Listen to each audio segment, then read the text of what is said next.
मैं प्रदीप सरल, प्रदेश अध्यक्ष यूटेक पेंशन बहाली मंच उत्तर प्रदेश। साथियों, मैं आपके सामने कुछ बातें करना चाहता हूं।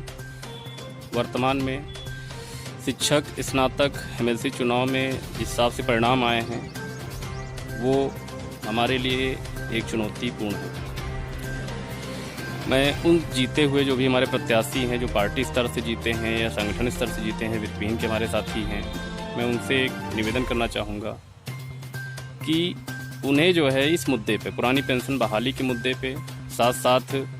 अन्य जो वर्तमान में है संविदा निजीकरण या डीए हो या बहुत सारी समस्याएं हैं, मेडिकल की सुविधाएं हों, कर्मचारी लगातार शिक्षक परेशान हैं, अधिकारी। और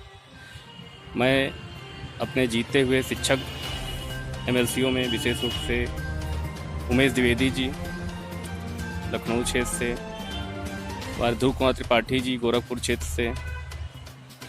और हमारे लाल बिहारी यादव जी बनारस क्षेत्र से,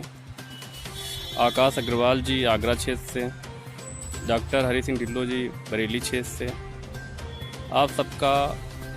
हार्दिक स्वागत और अभिनंदन करते हैं कि निश्चित रूप से आप सदन में हमारी बात को रखेंगे, हमारी पीड़ा को रखेंगे, हमारी दर्द को रखेंगे। और साथ में श्री चंद शर्मा जी हमारे मेरठ क्षेत्र से, ये 6 शिक्षक एमएलसीओं का विशेष रूप से मैं स्वागत और अभिनंदन करता हूं, इस उम्मीद से कि सदन में भी हमारी आवाज़ उठाई जाएगी। और सड़क पर तो हम लोग लगातार सरकार से अपने इस बुढ़ापे की लाठी के लिए संघर्ष कर ही रहे हैं। इसी के साथ जो हमारे स्नातक क्षेत्र से जो हमारे इस ग्रेजुएट्स में आए हैं, जो साथी जो भी हमारे हम उम्र के भी हैं, हमारे सीनियर भी हैं, उनमें से विशेष रूप से स्नातक से हमारे यहाँ अवनीश कुमार सिंह लखनऊ से, और डॉक्टर मानवेंद्र सिंह जी आगरा से, और डॉक्टर गोयल जी मेरठ से, और हमारे आशुतोष सिन्हा जी बनारस से, और डॉक्टर मान सिंह जी हमारे अजीज मित्र इलाहाबाद प्रयागराज से। आप सबका बहुत हार्दिक अभिनंदन और स्वागत है कि निश्चित रूप से आप लोग इस, क्योंकि शिक्षक और स्नातक का जो है, शिक्षक और कर्मचारी या जो बेरोजगार उनसे संबंधित है, उनके मुद्दे पे आप सदन में बेवाकिस रखेंगे, चाहे आप जिस पार्टी से बिलोंग करते हो, लेकिन हमारी समस्याओं को आप रखेंगे। और मैं एक बात अब कहना चाहूँगा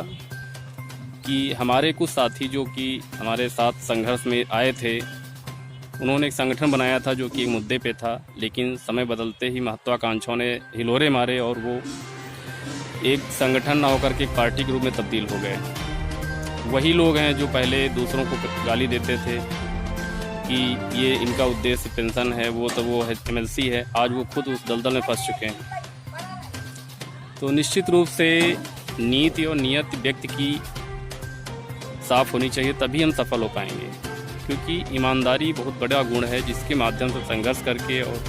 अपना पक्ष मजबूती से सरकार के सामने रखें और अपनी पीड़ा को, दर्द को सरकार से साझा करें, जिससे कि वो हमारे एक सुरक्षा की भावना के तहत कार्रवाई करें।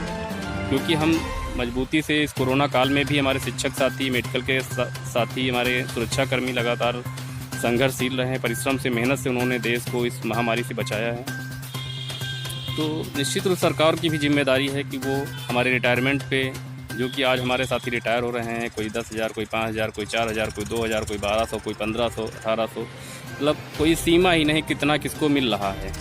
अब जो 70-80 हज़ार पाने वाला 1,200-1,500 रुपये पाएगा तो उसको कैसे परिवार चलेगा? आज की महंगाई क्या है, उस पर सरकार को विचार करना चाहिए। और हमारे सामने बहुत सारी चुनौतियाँ हैं, क्योंकि एक अच्छा मुद्दे को एक लोगों तक पहुंचाना और उसके लिए संघर्ष के लिए भूमिका बनाना, इसके लिए ही यूटेक का गठन किया गया है। और हम लगातार शिक्षक जो भी प्रतिनिधि हमारे हैं, विभिन्न गुट हैं, इन सबसे निवेदन करते हैं कि वो सब एकजुट होकर के एक साथ जो है आंदोलन की रणनीति बनाएं और सरकार को अपने इस दर्द को, अपने इस पीड़ा को बताएं कि नहीं, आप इस पर कार्रवाई करिए और ये हमारे लिए सही नहीं है।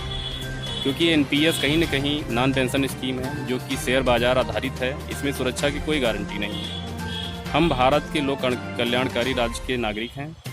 इसलिए सरकार का दायित्व है कि हमें सेवा सुरक्षा की भावना से कार्य करें, हमें सेवा सुरक्षा प्रदान करें, नहीं तो हम शेयर बाजार के भरोसे कब तक रह पाएंगे। तो और जहाँ तक एनपीएस की बात है, इसमें एक कमी हो तो कोई बात नहीं, इसमें सब कमियां ही कमियां हैं, इसमें कोई अच्छी बात है ही नहीं। इसलिए मैं अपने जनप्रतिनिधियों से निवेदन करूंगा जो आज सदन में जा रहे हैं, तो अपने शपथ के साथ वो ये भी शपथ लेंगे कि नहीं, हम कर्मचारी सुरक्षा को, कर्मचारी जो भी हमारे बेरोजगार साथी उनको नौकरी की या जो निजीकरण की भावना सरकार की, उससे हम तलगत भावना से ऊपर उठ करके उसका विरोध करेंगे। और इसी शुभकामनाओं के साथ, इन्हीं भावनाओं के साथ यूटेक पेंशन बहाली मंच और हमारे प्रदेश पदाधिकारी, जनपद पदाधिकारियों के माध्यम से मैं अपनी बात पहुंचा रहा हूं। हमारे वर्तमान जो एमएलसी हमारे साथी जीते हैं उनकी विजय शुभकामनाएं दे रहा हूं और वो हमारे इस मुद्दे को प्राथमिकता में रखेंगे, ऐसी उम्मीद के साथ बहुत बहुत शुभकामनाएं, बहुत बहुत धन्यवाद। और हम कल यानी 7 दिसंबर को हमारा एक अजीज साथी डॉक्टर राम आशीष सिंह, जो कि पुलिस की बर्बरता के शिकार हुए थे 2016 में, 7 दिसंबर 2016 को, और निश्चित रूप से कहीं न कहीं कुछ दूषित भावना के लोग जो कि एक अपना भविष्य देख रहे थे, उस भविष्य को देखते हुए उन्होंने ऐसा कृत्य किया जिसमें हमारा एक साथी मारा गया और जिसकी हम भरपाई कभी नहीं कर सकते। लेकिन हाँ, उनके इस याद को और इस मुद्दे की याद को एक शहादत दिवस के रूप में मना करके हम सरकार को बताना चाहते हैं कि ये पेंशन का मुद्दा इतना गंभीर है कि कोई साथी जान भी दे सकता है। इसलिए मैं सभी जनपद वासियों से,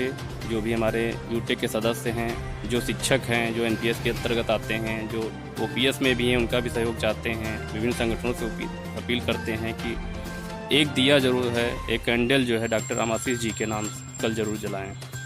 और माननीय प्रधानमंत्री जी, माननीय मुख्यमंत्री जी से संबंधित ज्ञापन हम लोग दे रहे हैं, उसमें अपनी पीड़ा दे रहे हैं, तो निश्चित रूप से सरकार इस पर कार्रवाई करेगी, इस पर कुछ विचार करेगी कि हमारी समस्या क्या है। धन्यवाद। जय हिंद, जय युवा, जय यूटेक।